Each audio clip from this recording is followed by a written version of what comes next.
मेरा नाम रजिया है। मैंने मौलवी साहब के कहने पर अभी सिपारा पढ़ना शुरू ही किया था कि मौलवी साहब का हाथ मेरी कमर पर धीरे धीरे गर्दिश करने लगा। मैं एकदम सहम गई थी, मेरी सांसें जैसे सीने में अटक गई थी।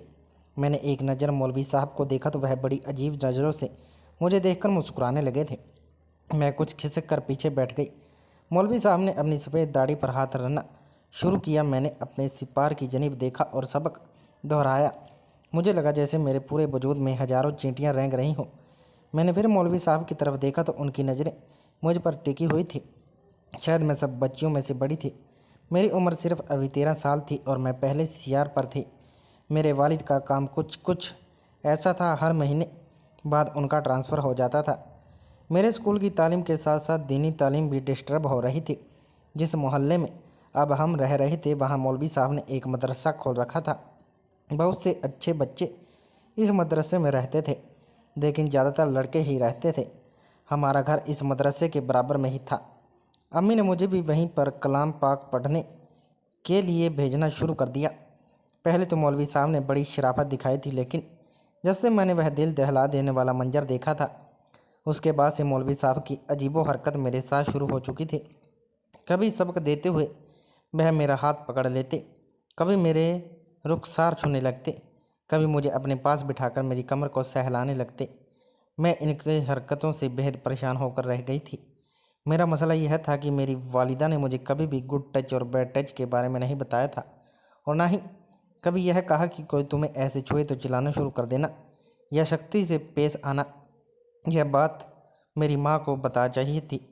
मेरी ख्याल से जिन मुझे अब हम रह रहे हैं, अपनी माँ को बच्चों की तरबियत करते हुए इन बातों का भी खास ख्याल रखना चाहिए, लेकिन मेरी वालिदा की तो सोच ही बड़ी अजीब थी। मैं ऐसी बातों से बहुत ज़्यादा घबरा जाती थी। मैंने अम्मी से भी कोई जिक्र नहीं किया था।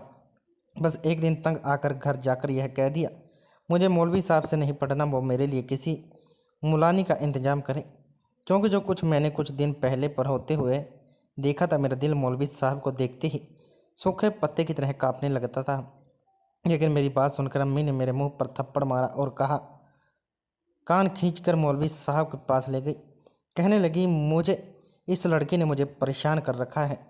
एक तो उसके दिमाग में जल्दी से कुछ बैठता नहीं, ऊपर से इसके नखरे कर रही है। मौलवी साहब ने ही पकड़ूंगी। मौलवी साहब ने मुझे गुस्से से देखा तो मैं नज़रें झुकाकर खड़ी हो गई। मेरी माँ ने तो मौलवी साहब के सामने शर्मिंदा करके रख दिया था। मौलवी साहब की सारी देर सफ़ेद थी। मौलवी साहब 60 या 65 साल से कम नहीं थे। जाहिर है मेरी माँ क्यों उन पर शक करती है। वह कहने लगी, बेफिक्र हो जाओ बहन जी, नाफरमान बच्चों को तो मैं 2 घंटे ज़्यादा बिठाकर खास तवज्जो से पढ़ाता हूँ। बस चंद महीने में जिसकी खिड़की खुली हुई थी और एक मध्यम सी रोशनी उस कमरे में जल रही थी, जिससे आवाज़ भी उस कमरे से आ रही थी, मेरा दिल धक से धड़क रह गया। भला इस वक्त छत के कमरे से कौन यूं दबी दबी सिसकियों से रो रहा था, क्योंकि मदरसों के रिहासी कमरे में तो नीचे पोर्शन में बने हुए थे, छत पर कोई भी नहीं जाता था। मुझे तो यकीन गुमनाम कि शायद किसी भूत प्रेत का चक्कर ना हो। इसी सोच में मुझे कांपने पर मजबूर कर दिया था। मेरी अम्मी की चरपा मेरे बिल्कुल बराबर में थी।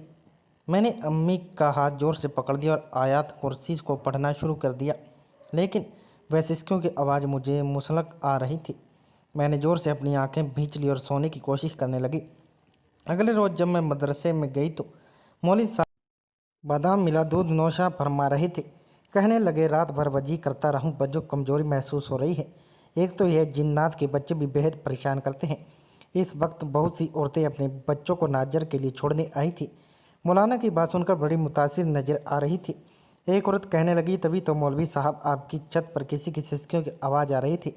यह सुनकर मैं भी चौंकी। इसका मतलब वह आवाज़ सिर्फ मुझे नहीं आई थी। मौलवी साहब कहने लगे, जिन्नात के बच्चे की थी। मैंने वजीफ़ा शुरू किया कि मुझे तंग करने पहुंच गई। मैंने उन्हें बांध दिया। बस फिर क्या, उनकी सिसकियों ने मेरे साथ साथ आप लोगों को भी परेशान कर दिया।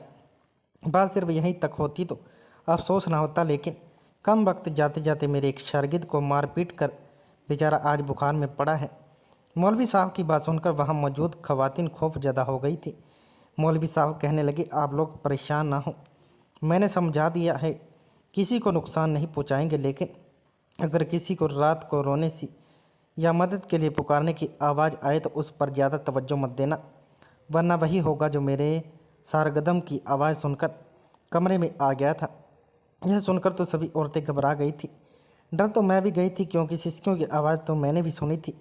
वह ख़वातीन बाहर चली गई। रात को फिर से मुझे वह सिसकियों की आवाज़ें आने लगी। इस बार तो मैंने हिम्मत भी नहीं हुई कि आंखें भी खोलूं। मैंने चारों कुल पड़ी और सोने की कोशिश करने लगी, लेकिन इसके बाद जो कुछ भी आंखों ने देखा वह देखकर मेरे होश उड़ गए थे। मैं खौफ सता रही थी होकर गई थी। अगले रोज़ जब मैं मदरसे गई तो सब पढ़ने के दौरान मैंने उसी लड़के को देखा। उसके चेहरे की रंगत बिल्कुल फीकी पड़ गई थी। मैं उसे देखकर दंग सी रह गई थी। मौलवी साहब मुसल्ला उस लड़के को घूर रहे थे। वह डरा सहमा मेरे बराबर बैठ गया और कलाम पाक याद करने लगा। उसकी आवाज़ यूँ थी जैसे रो रहा हो।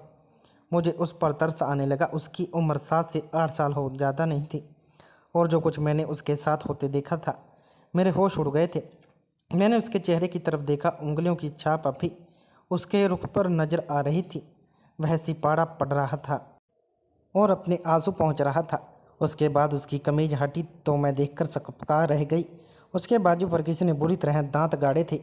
मैं तो कांप कर रह गई। कुछ देर के लिए मौलवी साहब उठकर बाहर गए क्योंकि मोहल्ले के एक साहब ने उन्हें काफ़ी कीमती तोहफे भेज रखे थे।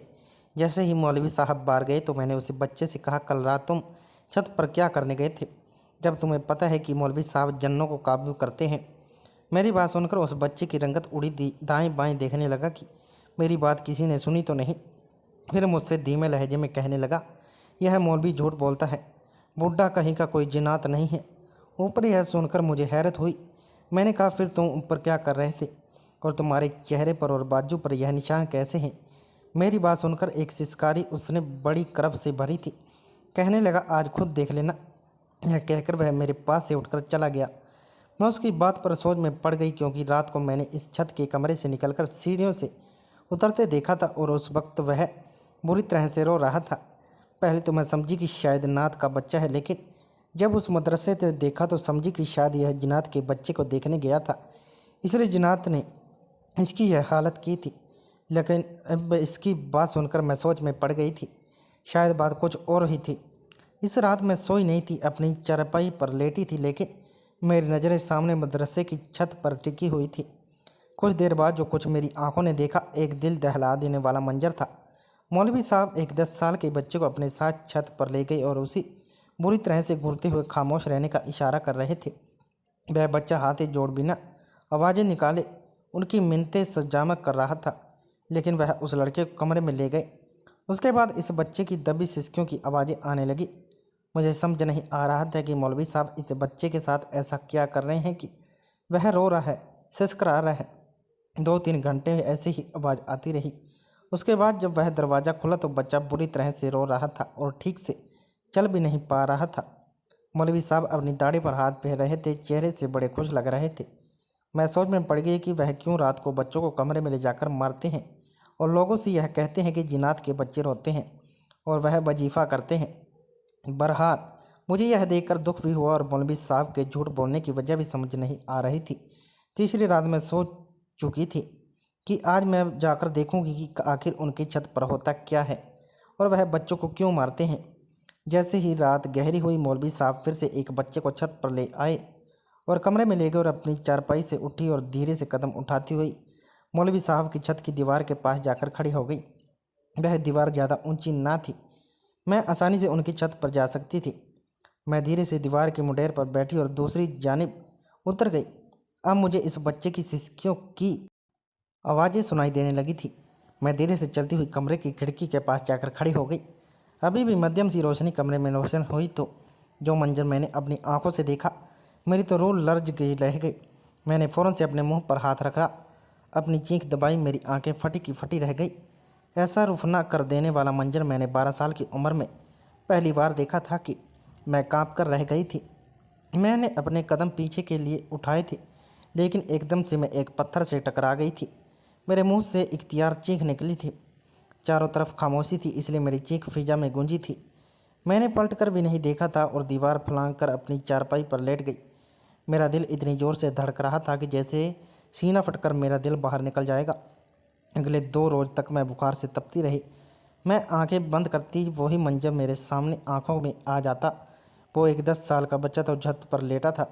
उसके दोनों हाथ पीछे को बांध गए थे। उसके मुंह से रुमाल फंसा हुआ था और जो शर्मनाक हरकत उसके साथ की जा रही थी उसे बयान करने के लिए मेरे पास अल्फाज नहीं थे। मैं दोबारा उस मौलवी की शक्ल भी नहीं देखना चाहती थी जो हवस का भूखा था, लेकिन मेरी माँ की नज़रों में वह बहुत नेक था। मेरे बार बार मना करने पर भी वह उसकी उस मौलवी साहब के पास छोड़कर आने लगी। अब उसकी हरकतें और नज़रें मुझ पर दूसरे अंदाज से उठ रही थी। एक बार तो शख्स ने हद ही कर दी। मुझसे धीरे से कहने लगा, जाओ कमरे में जाकर सबक याद करो। मैंने साफ इनकार कर दिया क्योंकि जो कुछ मैं उसे करते देख चुकी थी मुझे उससे वैसे भी खौफ महसूस होता था। मैंने इनकार करने पर उसने बड़े गुस्से से मेरी तरफ देखा था। फिर उसने वहां आने वाले नाजर के बच्चों को यह कहकर छुट्टी दे दिया कि वह जिनात वाला वजीफ़ा करने वाला है, और जो लड़के उसके पास वही मदरसे में रहते थे उन सबको कहा कि वह अपने अपने कमरों में चले जाएं और अपने कान बंद कर लें। यह सब सुनकर मेरी जान निकली थी। मैंने भी अपना सियारा हाथ में लिया और जाने के लिए खड़ी हो गई, लेकिन अगले ही लम्हे वो बूढ़ा मौलवी बड़ी फुर्ती से उठा और मेरा हाथ मजबूती से पकड़ लिया।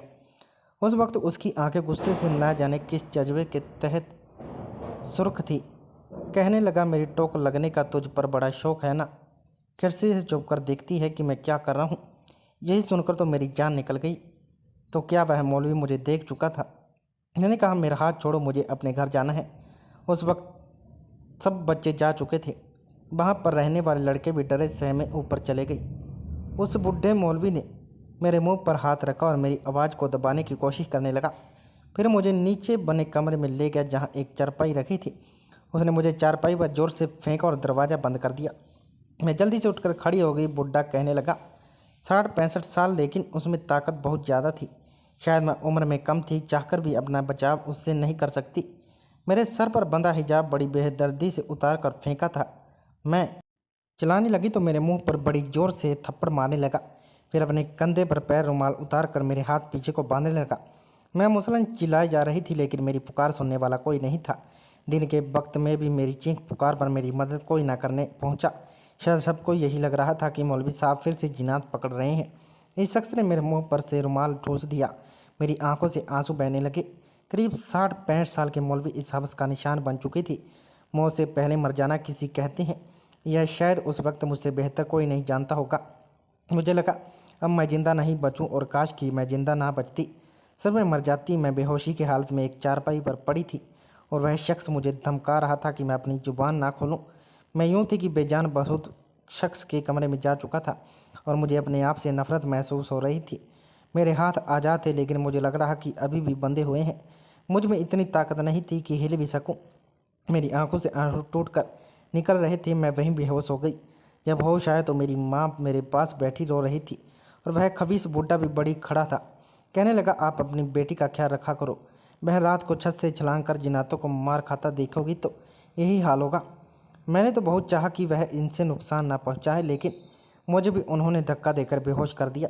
जब मुझे होश आया तो जिनात उसके साथ यह सब कुछ करके जा चुके थे। मेरा जी चाहा मैं उस शख्स का मुंह नोच लूँ। मेरी माँ मुझे सहारा देकर घर ले गई। मेरे वालिद का ट्रांसफ़र कहीं और हो गया। हम एक दूसरे शहर चले गए। मैं बिल्कुल गुमसुम सी हो चुकी थी। मेरी माँ मुझसे बात भी करती तो मैं जवाब नहीं देती थी। मगर 1 महीने बाद मेरी तबीयत बिगड़ने लगी। मेरी माँ जब मुझे डॉक्टर के पास लेकर गई तो पता चला कि मैं प्रेग्नेंट हूँ। मेरी माँ तो बेहद दहाड़े मार मार कर रोने लगी। कहने लगी, यह सब कैसे हो गया? मैंने नफरत से अपनी माँ की तरफ देखा। मैंने कहा, आपको मुझ पर जरा भी एतबार नहीं था अम्मी, उस खब्बिस मौलवी पर था। आप उसकी बात को सच्चा और मेरी बात को झूठा समझती थे। उस दिन मुझे जिनात ने नहीं उस बड़े अबरी का हवसकार बनाया था, लेकिन आपको कुछ भी नज़र नहीं आया। अरे माँ तो अपनी बेटी की आंखों से पढ़ लेती है, जान जाती है कि बेटी को क्या चीज़ परेशान कर रही है। आपने उस मौलवी की बात को सच समझा। मेरी माँ के उस वक्त आंखें खुली जब मैं मुकम्मल बर्बाद हो चुकी थी। मैं जिस कदर कम उम्र थी, मेरा अबॉर्शन करवाना नामुमकिन था। मेरी जान भी जा सकती थी। मेरी माँ ने पूरे 9 महीने का अरमा मुझे घर के बाहर नहीं निकलने दिया, लेकिन मैं बेहद कमज़ोर हो चुकी थी, इसलिए एक मुर्दा बच्चे को जन्म दिया। मेरी माँ ने उसी शहर में दफना दिया था जिसे कच्चे घर में रहते थे। मेरे बाप की मेरी माँ ने हवा भी ना निकलने दी। कुछ वह काम सिलसिले में घर पर नहीं कम रहते थे। मैंने दोबारा से तालीम का सिलसिला शुरू कर दिया। जब मैंने पुलिस की जॉब की ख्वाहिश जाहिर की, माँ ने साफ इनकार किया, लेकिन मेरी भी जिद थी कि मैं पुलिस की ही जॉब करूँगी। अब ने कुछ नहीं कहा, मैंने भी जान लगा दी। पुलिस की ड्यूटी ज्वाइन की। अपनी मेहनत और ईमानदारी से मैं बहुत जल्द अपने सीनियर्स की नज़र में अपना मकाम बना चुकी थी। लेकिन जब भी मेरे पास एक ऐसे मौलवी का केस आता तो कुरान पाक की तालीम के बहाने बच्चियों के साथ गलत काम करता। मैं उसका रिमांड खुद लेती थी। उसे मारते वक्त मेरे सामने उसी बुड्ढे का चेहरा नज़र आता फिर तो मेरा डंडा एक लम्हे के लिए भी नहीं रुकता था। एक बार एक लड़की के साथ एक मौलाना ने जाती की जिसकी वजह से वह प्रेग्नेंट हो चुकी थी। मैंने उस मौलवी की अच्छी तरह से धुन कर रख दिया। उस बच्ची की माँ बहुत रो रही थी। मैं उसे तसल्ली देने लगी कि जब उस लड़की का दादा रोता हुआ वहाँ पहुँचा 80 साल के बुढ़े को देखकर मेरे होश उड़े। मैं 15 साल बाद उसे देख रही थी। उस 80 साल के बुढ़े को देखकर मेरी अजियत जैसे फिर से नई हो गई थी। वह बुढ़ा वही शख्स था जिसने मुझे बर्बाद किया था और आज मुझसे अपनी पोती के साथ हुई जज्बाती के लिए हाथ जोड़कर मिन्नत समाजक कर रहा था। मैंने कहा कि आपको पूरा यकीन है कि उस मौलवी ने ही आपकी पोती को बर्बाद किया है। हो सकता है किसी जनात ने उसे उसका शिकार बनाया हो। मेरी बात सुनकर वह चौंक कर मुझे देखने लगा। मैंने कहा मौलाना साहब बोया है वह काटना तो पड़ेगा।